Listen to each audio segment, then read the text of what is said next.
And here was this man being real, the spleen, and they'd want to hold on. I would be very hard on them. I'd throw them out. And this is what love is for the not-self.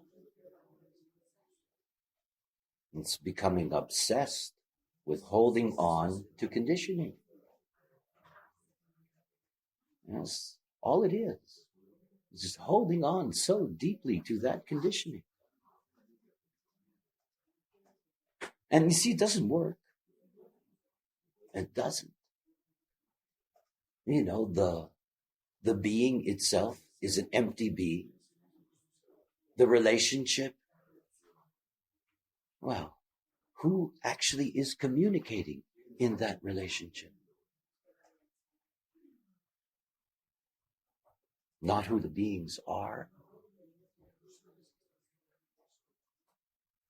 See, the thing that I've learned about trusting my inner authority, in my case, my intuition, is that though I don't often truly understand, because it's splenic, why there is a yes or a no at any given moment, I've learned to see that I've been incredibly protected by that power. I mean, incredibly protected in my process. And, I understand something from all of that in the counterpoint of my own mind watching my vehicle do its thing. It allows me to see the emptiness in everything around me. It's an odd view. See, I know people's attraction to each other, affections for each other, all of these things. But so much of it is grounded in delusion. And those relationships reinforce the conditioning that was there from the very beginning. And you never get rid of it.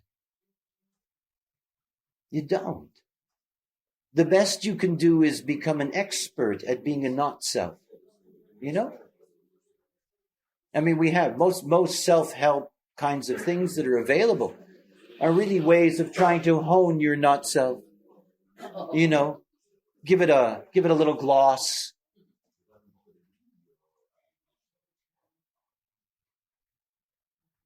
But, it doesn't touch the truth.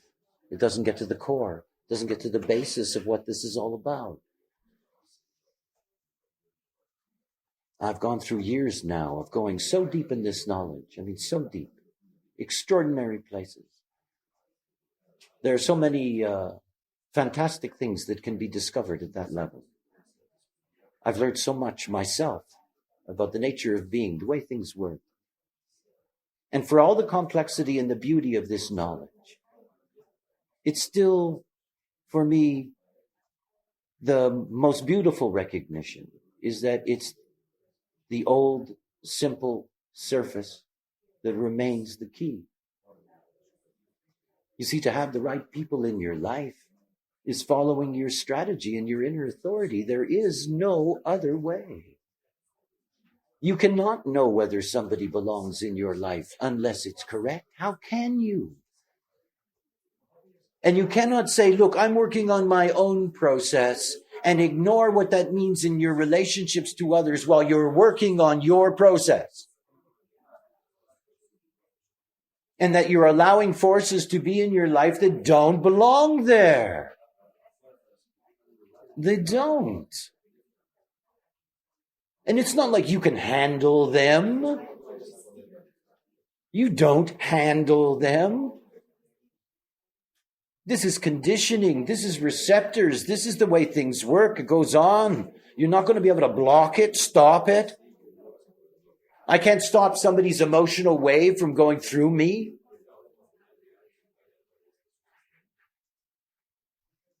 But you have to be separate from it.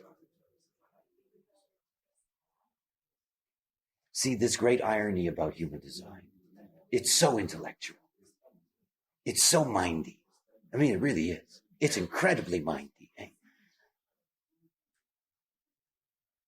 And only in that depth of mind can we get to a place where perhaps we can allow what is the real cognitive force to run these vehicles?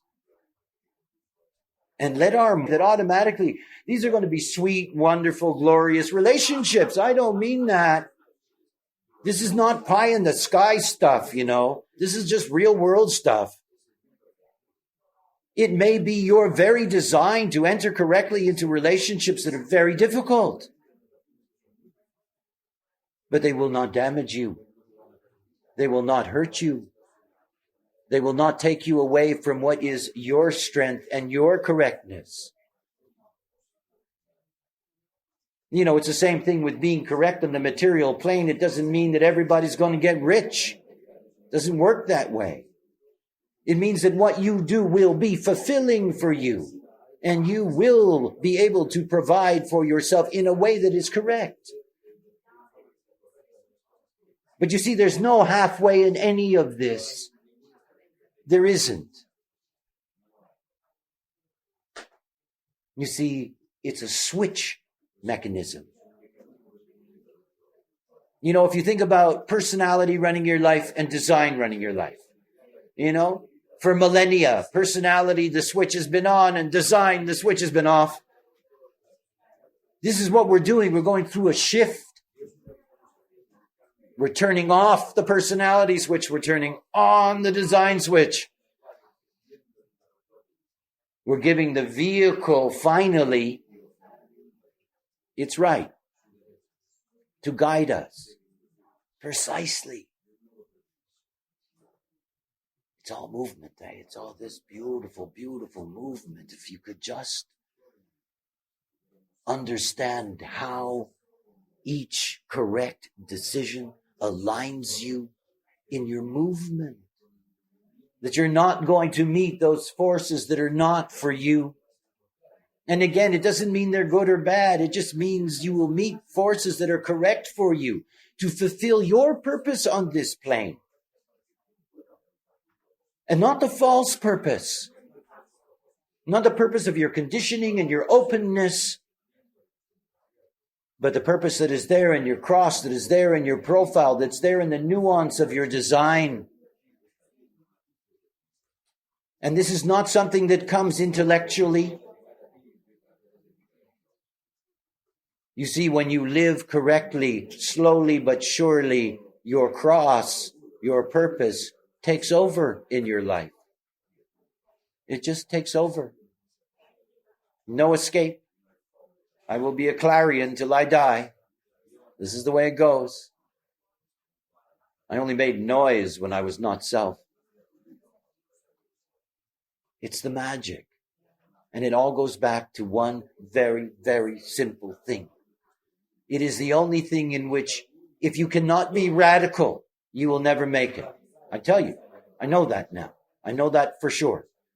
That if you do not have a radical approach to making decisions this way as an experiment, you're not going to see it.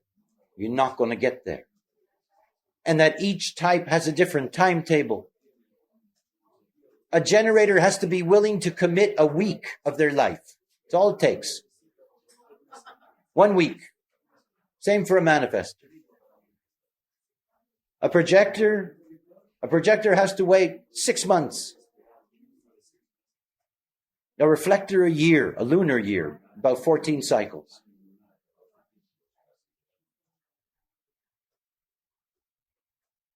But you have to be committed. Because you see, the mind is so powerful. It's so deep in us. As I am talking to you, my mind is saying, should you really say those things? It's just mind, after all. It's just stuff passing by. My mind never likes this teaching business I do anyway, because it doesn't seem to be involved.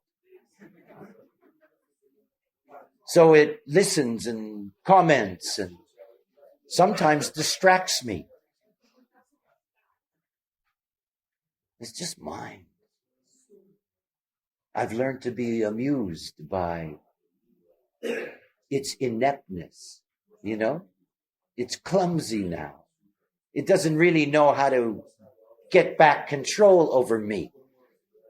And it doesn't really know how to sort of phrase things to me. It's funny to watch. See, I love the humor. Human beings are really serious. I mean, the not-self is terribly serious. When you begin to see mind for what it is, you begin to see how absurd it is to get serious about it, you know, about what it thinks or what it claims it knows or doesn't know, or that's just mine. See, I never wanted anybody to believe what I said, ever. I just wanted them to try the experiment, nothing else. Because after all, this is what this knowledge is about. It's a living thing. It's a living tool. You know, it really is an instrument of transformation. Okay, let's have a break.